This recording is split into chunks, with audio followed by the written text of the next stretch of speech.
with the American people. There are a myriad of issues across multiple cultural, religious, and institutional spectrums. The topics here that we're discussing today go beyond life in the universe. There are serious homeland security and airspace safety issues. There are relevant counterintelligence and technology protection issues that must be taken into consideration. For decades, unknown objects have freely operated in restricted airspace in large metropolitan areas and critical infrastructure, and the agencies responsible for securing the homeland cannot adequately defend against it. This is a serious national security issue. In my official duties, I was exposed to human and signals intelligence information concerning foreign adversary, UAP crash retrieval, exploitation and study efforts, adversary views on U.S. legacy program reverse engineering efforts, and U.S.-held audiovisual information related to crash retrieval matters, such as the recovered vehicles and the associated biological material. One must always be concerned about adversarial disinformation when you're getting foreign intelligence, but I was able to cross-verify this information internally to back up the foreign government assertions. Many of the president's team has been kept in the dark by high-ego, politically appointed actors, both because of incompetence and malicious intent has subverted the president's order on this issue. Furthermore, some of this foreign intelligence has not been provided to Congress despite lawful requests to the Defense Intelligence Agency last summer, and also having formally been published across the IC and analyzed by such analytical centers such as NASIC. These records belong under congressional oversight, and I believe DIA should stop obstructing Chairwoman Luna's task force and provide those documents to Congress and enter it through mandatory declassification review so the American public can see some of the foreign intelligence I had access to.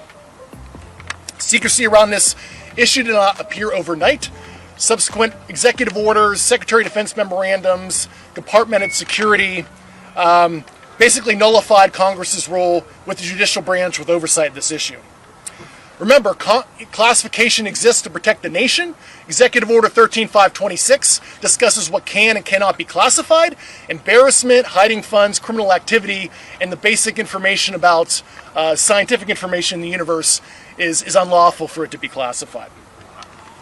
And this is why whistleblower protections matter.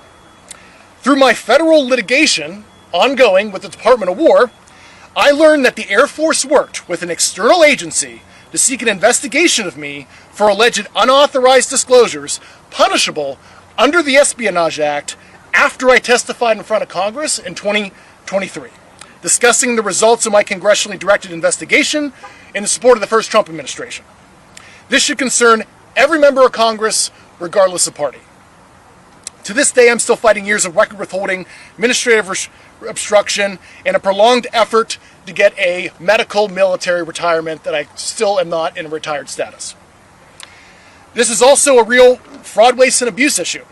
President Vance's task force is sharply focused on the issue of misuse of funds. The same accountability problem applies here. And during my investigation, I found slush funds to the tune of billions of dollars per annum for these activities. We cannot have one standard for the American people and another standard for the deep state that hide behind the veil of secrecy. President Trump has the authority to create an enduring legacy of government transparency, accountability consistent with national security protections. Disclosure should not depend on leaks. It should not depend on the public taking my word for it or anyone else's. American people deserve more than vague denials and selective releases of prior administrations, to include through troubled organizations such as ARROW. I applaud the President's efforts and his promise to show true American leadership on this issue of massive worldwide interest, over 1 billion views on the File Drop website. So the time has come to stop asking the public to trust secret conclusions. Instead, provide an honest accounting of what it knows, what it's done, and what has been withheld. God bless America.